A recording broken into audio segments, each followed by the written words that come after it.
ജുമഅ മുബാറക്. നബിവചനം 125.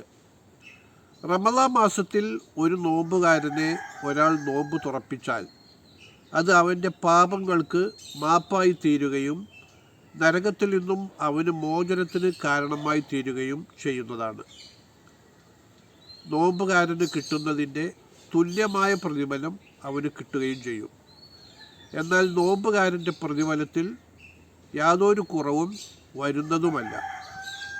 അപ്പോൾ സഹാബാക്കൾ ചോദിച്ചു, തിരുദൂതരെ, നോമ്പുകാരന് നോമ്പ് തുറപ്പിക്കാൻ ഉള്ള വക ഞങ്ങളെല്ലാവരുടെയും കൈവശം ഇല്ലല്ലോ. ഉടനെ നബി തങ്ങൾ പറഞ്ഞു, ഈ നന്മ കിട്ടുന്നതിന് വയറ് നിറയെ ആഹാരം കഴിപ്പിക്കണം എന്ന് നിർബന്ധമില്ല. ഒരു ഈത്തപ്പഴം കൊണ്ടോ ഒരിറക്ക് വെള്ളമോ പാലോ കൊണ്ടോ ഒരു നോമ്പുകാരനെ നോമ്പ് തുറപ്പിച്ചാലും അള്ളാഹു അവന് ഈ പ്രതിഫലം നൽകുന്നതാണ്.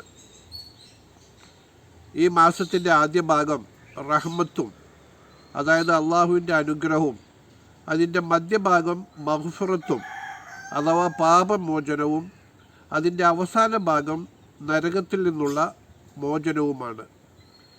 ഈ മാസത്തിൽ ആരെങ്കിലും തൻ്റെ കീഴിലുള്ള ജോലിക്കാർക്ക് ജോലിഭാരം കുറച്ചു കൊടുത്താൽ അള്ളാഹു അവൻ്റെ പാപങ്ങളെ പുറത്തു കൊടുക്കുകയും നരകത്തിൽ നിന്നും അവനെ സ്വതന്ത്രനാക്കുകയും ചെയ്യുന്നതാണ്. ശേഖരിച്ച് തയ്യാറാക്കി അയക്കുന്നത് താമരത്ത് ഹംസു, പെരിന്തൽമണ്ണ. 27/2/26 വെള്ളിയാഴ്ച.